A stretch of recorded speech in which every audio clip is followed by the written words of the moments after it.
Esportivo, ao vivo aqui pela TV Clareia. É hora da gente falar de futebol amador. Só fazer, gente, um comentário aqui com vocês, que a gente estava meio na dúvida, né? A gente estava conversando com as meninas, com a Zezé e com a Thelma. Lá no Clube dos Bancários é terça, quarta e quinta, às 7 horas da manhã, viu? Não é da noite, não, que acontecem os treinamentos. Então, 7 horas da manhã, o pessoal acorda cedinho, vai lá treinar até umas 9, 9h30. Então, você que tiver interesse, pode comparecer lá. Vamos falar de futebol amador.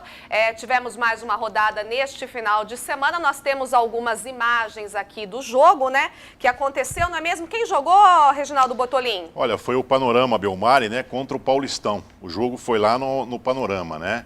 O Paulistão acabou vencendo esse jogo por 1-0, né? Como a gente está vendo as imagens dos melhores momentos. Daqui a pouco vai sair o gol aí. O gol do Caio Fernando, que foi o autor do gol do Paulistão. O campeonato amador que voltou, né, com tudo aí, as disputas estão bem acirradas, né? Tivemos o Boa Vista ganhando do Juventude por 2-0, o Santa Maria por 5-0 do Unidos, o Minativa aí perdeu para os Pisos Nices, né? Acho que a semana passada aí a gente acabou falando com o pessoal do Pisos Nice, acho que deu uma animada aí, ganharam de 6-0, né? 6-0? 6-0 o Pisos Nice.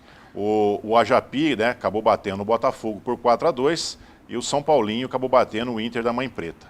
No outro grupo, aí o gol aí do Caio, né, Caio Fernando do Paulistão. No outro grupo, então, tivemos o Independência, né, ganhando de 3-0 do Ribeirão, né. Estranho o Ribeirão, que vem aí de um campeonato, né, onde ficou vice-campeão e campeão também no início do ano, né? Não está fazendo aí um bom início de campeonato. O Novo Venzo também perdeu do 9 de julho, Cidade Nova, 9 de julho, Cidade Nova. O PU, que está fazendo uma boa campanha, acabou ganhando de 4-2 do Unidos da Vila. O Santana, que perdeu para o América também, que é um outro time que está invicto no campeonato, por 2-1. E esse jogo que a gente acabou de ver, né? O Paulistão aí vencendo o Belmari por 1-0. Mas o campeonato está só começando também, né, Rafael Perobon? Tivemos a segunda rodada que aconteceu esse final de semana, terceira rodada esse final de semana. Está só começando, né? Às vezes, o pessoal que às vezes não começa tão bem, aquela história do cavalo paraguaio lá, daqui a pouco deslancha também, né? Mas a gente já começa a perceber algumas equipes que já estão assumindo a ponta, né, Reginaldo? Que já estão se destacando. E é aquela história, quando chega ali para a terceira, quarta rodada, a gente já começa a ter uma ideia do que pode ser o campeonato, das equipes que começam a pintar como favoritas e aquelas que estão ali, que não conseguem sair das últimas posições. Mas o campeonato é muito interessante porque são 24 times, né? Dos últimos anos, aí é o campeonato mais forte, né? São 24 times divididos em duas chaves, né, Rafael? Aí o grande destaque está sendo realmente o América e o PU. O Vasco são times que não perderam ainda, né? São em 3 rodadas, ganharam todas. Né? Tem o Santa Maria também, que aí está liderando o grupo A com 7 pontos. E o Juventus também, que foi um outro time que não perdeu. Ontem não jogou, folgou, né? Mas não perdeu na rodada. É um time forte também, que vai acabar chegando também, tradicionalmente. O Cidade Nova se uniu aí ao 9 de julho esse ano por conta da reforma, né? Lá no campo, está trocando o gramado lá do Cidade Nova, né? E em relação ao campo, me parece que já semana passada já começaram a colocar as gramas, né? A grama no campo. Então daqui mais ou menos uns 2, 3 meses, acho que já começar a ter atividade lá no Cidade Nova. Uma outra coisinha, Vlada, que um amigo do WhatsApp nos perguntou um dia lá do Novo Venzel, né? Se a gente sabia de alguma coisa sobre algum campo, algum distrital que iria fazer lá. A gente ficou até de perguntar para o secretário de Esportes aí. Eu tive a oportunidade de estar com o Breda, o secretário de Esportes, e fiz essa pergunta para ele, lá o pessoal do Novo Venzel. O Breda me disse que existe uma verba que está sendo liberada pelo Estado para se fazer realmente um distrital lá no Novo Venzel. O problema é o local, aonde vai ser feito, que eles estão estudando lá ainda uma área que seja uma área boa para ser feito distrital. Caso não ache uma área, eles vão fazer onde tem um campo lá de futebol, vão dar uma reformada. Isso que eu ia falar, né? Tem um espaço lá onde já tem um campo de futebol. É lógico que as condições ali, né, não estão as melhores, inclusive até os próprios moradores acabam cuidando ali. Sim. Mas segundo o secretário, viu, Rafael, já existe uma verba. Existe uma verba destinada a fazer um distrital lá no Novo Venzel. respondida então a pergunta de um amigo aí. Eu acho que eu estava procurando até mesmo o nome dele aqui no WhatsApp, mas como foram muitas... Acho que há 2 semanas atrás. Eu acho que foi o Rafael, se eu não me engano, não tenho certeza, acho que foi o Rafael que mandou esta pergunta para a gente lá do Novo Vez, então está respondido para você. Vamos mudar um pouquinho de assunto, vamos para as quadras agora, falar de basquete. Antes da gente entrar nas finais aí do NBB, a gente vai falar um pouquinho de um talento aqui da cidade de Rio Claro, que tem se destacado bastante aí, é notícia nessas últimas semanas, a gente vai acompanhar nesta reportagem, depois na sequência a gente já vai comentar um pouquinho mais. Diz o ditado que filho de peixe, peixinho é. Este provérbio popular se enquadra bem na vida de Caio Pacheco. O sobrenome já dá a dica. É filho de um dos craques do basquete rioclarense dos anos 90, campeão paulista, brasileiro e sul-americano, o armador Álvaro Pacheco. Caio começa a trilhar os mesmos passos do pai. É o mais novo convocado para a seleção brasileira sub-16, que vai disputar a Copa América na Argentina no mês que vem. A expectativa é muito grande, ó. Um sonho realizado, é um sonho que eu tenho desde pequeno e quando eu fiquei sabendo eu fiquei muito feliz e agora eu espero muito ficar entre os 12, porque outro sonho é jogar pela seleção. Caio treina diariamente no nosso clube de Limeira. Está em 2 categorias, a sub-16 e a sub-19. A convocação para a seleção brasileira não veio por acaso. Além dos treinos pelo nosso clube, Caio faz um trabalho detalhado sob a supervisão do pai. Uma espécie de personal training. Na verdade, a gente vai acabar fazendo alguns treinos mais específicos, né, com fundamento. Está sendo muito bom e muito prazeroso como pai pegar ele para fazer isso. É um motivo de orgulho da família aí para mim, para minha esposa, para o meu filho. Não tenha dúvida. Um abraço ao Álvaro Pacheco, também ao filho dele. Rafael Perobon, mas isso daí não é tudo, né? Porque ainda vai ter uma seletiva depois disso, né? Como explica um pouquinho para o pessoal de casa que está acompanhando o debate esportivo entender. Eles são 20 convocados, o treinador da seleção brasileira convocou 20 garotos.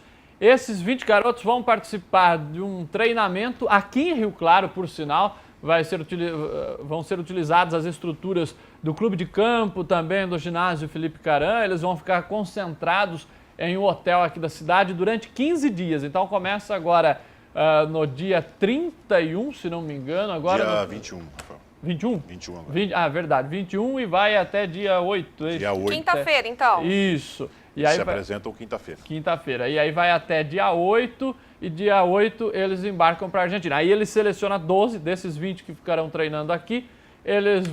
O treinador vai selecionar 12 e são esses 12 que disputam o Campeonato Pan-Americano, a Copa América, aí como queiram, lá em Buenos Aires. Então, ou seja, a missão do Caio Pacheco ainda não está concluída. Mas eu acho que é um menino que tem muita chance. Tem muita chance. Por ele ser armador e pela tamanho, estatura dele. Exatamente, então, ele é muito alto. Ele realmente vai, eu acho que se encaixar bem no grupo e esperamos que o Caio aí vá, né, junto com a seleção lá para a Copa América e comece a trilhar seu caminho, assim como o pai fez também, né? Ele até comentou com a gente que o treinador tem outros bons armadores, mas a vantagem dele é justamente a altura. Olha só, Ivo Rosalém, botando pimenta na conversa, acompanhando aqui, acabou de mandar uma mensagem no meu celular aqui, dizendo assim, que olha, Rafael Perobon, vamos ver a sua opinião sobre isso. O garoto treina no nosso clube de Limeira. Por que será? Não é algo sintomático? Por que garotos que se destacam no basquete não ficam aqui treinando na base do Rio Claro? Pois é.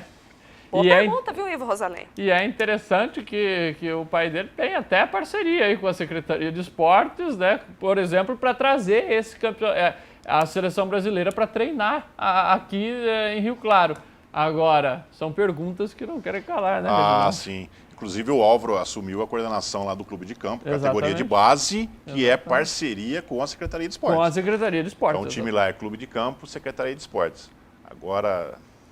Quais as condições, né, que o nosso clube oferece para ter, de repente, esses jogadores mais talentosos aí, né? Que é o caso do Caio. E tem outros, viu? Não é só ele, não. Sim. Tem pelo menos mais uns 2 ou 3 aqui de Rio Claro que treinam também na cidade de Limeira. Mas, viu, já que vocês estão falando também aí da categoria de base, está tendo agora, nesse momento, lá no ginásio Felipe Caran, o Campeonato Paulista Juvenil. O Rio Claro Basquete está enfrentando a Liga Sorocabana, está vencendo por 66-35. O jogo está no começo do último quarto. Muito bem, vamos para o NBB, o Novo Basquete Brasil, 7ª edição que está entrando na sua reta final. Nós já temos o Flamengo como primeiro finalista e olha, nós tivemos um jogaço neste último final de semana entre Mogi e Bauru. Precisou de 2 prorrogações para o Bauru levar o jogo. A gente tem algumas fotos desse jogo, a gente vai mostrar um pouquinho para vocês aí como foi esse jogaço aí, 2 prorrogações, Rafael Perobon. E agora a gente vai ter o 5º e último jogo decisivo nesta quarta-feira, dia 20, lá em Bauru, no ginásio Panela de Pressão. Qual que é a sua opinião? Será que o Mogi consegue sair dessa pressão lá do ginásio do adversário? O Bauru ganhou muita coisa, né, na última temporada, ganhou o campeonato até internacional, é o atual campeão paulista, enfim, e jogando em casa o Bauru é uma equipe ainda mais forte. Mas o Mogi, né, acabou deixando escapar a sua vaga para a grande decisão contra a equipe do Flamengo, que eliminou rapidamente a Winner Limeira, fez 3-0 nos playoffs. Eu acho que o Bauru leva uma vantagem até por jogar em casa. E a sua opinião, Reginaldo Bortolin? Olha, até então eu estava apostando no Mogi, porque o Mogi tinha ganho em Bauru, levado o jogo para lá, que é um ginásio fantástico, né? Acho que é o maior ginásio assim do estado de São Paulo, lá em Mogi. A torcida realmente compareceu, realmente foi uma panela de pressão também lá. Mas deixou escapar aí por 2 prorrogações. 2 prorrogações. Foi realmente um jogo fantástico. Mas, Vlada, eu não sei ainda. Eu acho que vai ser um jogo, vai continuar sendo um jogo muito equilibrado, e vai depender muito de um tal de Chamel. Se ele tiver inspirado, não tenha dúvida. Bauru que se cuide. Exatamente. Olha, eu estava apostando muito no Mogi, viu? Eu acho difícil pelo local do jogo, onde vai ser em Bauru, né?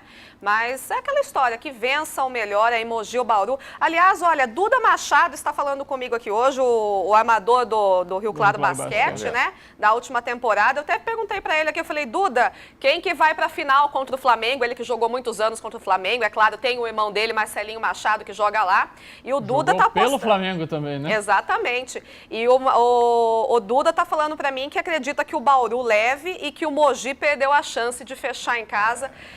O Duda, daí eu já perguntei, né? Eu já sou muito curiosa. Eu falei, escuta aqui, Duda, me conta se você teve alguma conversa com o pessoal aqui de Rio Claro, né? E ele tá falando que eu tô muito curiosa. Não é questão de curiosidade, né? Mas a gente tenta arrancar alguma coisinha aí, né? É lógico. E eu também hoje conversei com o técnico Marcelo Tamião, agora no meio da tarde, e perguntei sobre essa questão também das contratações, como é que tá. Ele falou que tá numa correria danada, mas que as equipes, né, principalmente essas que estão disputando playoffs, não conversam antes. Mas eu acho meio difícil o Rio Claro trazer jogadores aí dessas equipes que estejam disputando playoffs. São jogadores muito caros e que acho que não se enquadram no perfil financeiro do Rio Claro Basquete, né? Então aqui a gente vai cercando todo mundo, né, Rafael? Você cercando o Tamião, o Duda, eu estive com o Breda também a semana passada e a gente também foi cercando um pouquinho, né? Eu acredito que vem algumas caras novas, sim, mas eu acho que vai se manter muita gente do que foi da NBB esse ano de novo. Até mesmo pela questão financeira, né? Mesmo pela questão financeira. Pelo menos para o Campeonato Paulista, né? Porque a gente sabe Paulista... que o Paulista é suficiente. Agora, o NBB, né, manter o mesmo time seria pedir até para tomar sufoco de novo, né? Mas o interessante, Rafael, que eu acho que deveria se montar uma boa base para o Paulista, né? Para dar uma boa sequência na NBB depois. O Breda falou que já era a 4ª reunião que ele ia fazer com alguns patrocinadores, né, e que precisaria de uma definição essa semana, porque o campeonato está aí, está às portas, agosto, né? Julho, agosto. A previsão do Tamião é de iniciar os treinamentos dia 15 de junho. Então, 15 de junho, então maio já está indo, estamos no finalzinho de maio. Então, acredito, o Tamião confirmou a semana que vem a presença dele? Sim, ele disse para mim, na verdade, o Marcelo Tamião está está gripado, né? Está com gripe, dor de garganta, né? Um abraço, melhoras para o Marcelo Tamião, que está sempre acompanhando o nosso programa. Mas ele disse que semana que vem, se ele estiver bem, ele vai estar aqui no programa, sim. A gente vai sabatinar ele sobre... Tem que começar a trazer as novidades, né? A gente quer informação, né? Talvez a semana que vem ele tenha aí novidades, então, a respeito de algumas contratações ou até mesmo, né, de um planejamento aí, né, Rafael? Com certeza, o planejamento é fundamental, né? E é lógico, o Tamião... Já não basta o que a gente viu no futebol aqui de Rio Claro esse ano, mas né? O Tamião, ele sabe, é evidente que ele sabe o que ele precisa para fazer um bom campeonato, ele sabe que jogadores que podem ali proporcionar um belo campeonato, ou pelo menos mais tranquilo, né? Que não seja nem para brigar de repente por classificação, mas pelo menos para não ficar passando sufoco até a última rodada como foi esse ano. O problema é a questão financeira, né, Reginaldo? É aí que pega, né? Se você tem dinheiro para você contratar jogadores mais fortes, é lógico que as portas se abrem, né? O Breda até me falava da seguinte dificuldade. De repente, um jogador, para vir jogar em Rio Claro, ele quer um X, ganhar um X. De repente, se esse mesmo jogador é convidado para jogar num Flamengo, ele vai até por menos. Até por menos. Por quê? Porque eu estou jogando no Flamengo. Né? Essa foi, camisa pesa. Ou no Palmeiras, etc. Então, ele falou que realmente tá difícil, mas tem que ter novidade. Então, eu acredito que segunda-feira, talvez, viu, Vlada, a gente já tenha novidades aí, sim, do basquete. Olha, se nós tivemos, gente, um ano de 2016, passar o sufoco que a gente passou em NBB, em Série A1 e Série A2, gente, não há coração que aguente. Porque olha o que a gente passou de sufoco esse ano, gente. Já deu para, olha, umas 2 décadas aí, olha, chega, gente. Pelo amor de Deus, chega de chegar na última rodada lá e aquele desespero para ver se permanece ou não permanece, né? Já não basta esse ano. Agora, a gente estava falando do técnico do Marcelo Tamião. Hoje, a Liga Nacional de Basquete divulgou os 3 técnicos do NBB que estão concorrendo ao troféu Ari Vidal, de melhores técnicos aí do NBB. E os 3 finalistas são eles: Dedé Barbosa, da Winner de Limeira, o Demétrios Ferraciu de Minas, que já treinou a Winner também, e o Guerrinha de Bauru. Agora, sim, eu me decepcionei um pouco, eu senti falta do Paco Garcia aqui, porque eu achei que ele fez uma belíssima campanha com o Mogi, está fazendo ainda um ótimo trabalho. Mas eu acredito que desses 3 aqui, quem leve seja o Guerrinha, ele que o único treinador que há 7 edições comanda o mesmo time, que é o Bauru, mas entre Dedé Barbosa, pelo que aconteceu com a Winner diante do Flamengo nesses playoffs, perdeu os 3 jogos, o Demétrios de Minas e o Guerrinha, eu acredito que o Guerrinha seja o mais propício a levar esse título. E você, Rafael Perobon? A Winner, ela na verdade acabou no final sucumbindo diante do Flamengo, depois de uma belíssima campanha na primeira fase, liderou por muito tempo o campeonato, ficou invicta por várias rodadas, mas várias rodadas mesmo, e aí perde em 3 jogos, né, Regina? Diferente dos times de Rio Claro, os times de Limeira avançaram em todos os campeonatos bem. E caíram nas fases finais, né? Então, foi com a Inter, com o Independente, agora com o basquete. Mas o Dedé fez um belo trabalho na Winner, foi a melhor campanha da Winner nos últimos tempos. Sim. Então, de repente, por mérito, né, é lógico que não se leva isso em conta. É evidente que talvez quem seja o campeão aí vá levar o troféu aí. Vamos aguardar, né? Mas eu acho complicado, né? Você escolher antes do campeonato acabar, sim, né? Sim, como sim. No futebol, eles elegem a seleção do campeonato antes da final, né? Então Exatamente. É complicado. Um pouco estranho isso, né? Eu não acho muito justo também. A gente até uma vez comentou isso, né, Rafael? Que você estava falando que... E se alguém se destacasse lá quando saiu a eleição dos melhores do Santos e Palmeiras, Santos né? e Palmeiras, Exatamente. né? Por exemplo, eles escolheram, né, o Oswaldo, se não me engano, como melhor técnico do Paulistão, e aí perdeu a final, né? Então, sei lá, o cara pode ter feito aquela... Né, nesse sistema de mata-mata, de playoffs, o cara pode fazer a melhor campanha do mundo, mas se ele não ganhar a final, né, ele vai ser lembrado como aquele que pipocou na final e não como o que fez a bela campanha, né? Exatamente. Como nós já estamos entrando no assunto de futebol, a gente vai fazer um rápido intervalo, que daí na volta a gente já vai falar aí do Sub-20 do Rio Claro, a gente vai falar de Brasileirão, outras novidades também da Série A3, do Velo também. E só mandando um abraço, confirmando aquilo, viu, Reginaldo Bortolin? Era mesmo o Rafael, do bairro Wenzel, lá que fez a pergunta. Ele está dizendo muito obrigada pela resposta, viu, Reginaldo, sobre o campo, e está dizendo que não perde um programa. Muito obrigada pela audiência, Rafael. A gente vai fazer um rápido intervalo e volta na sequência, você não sai daí.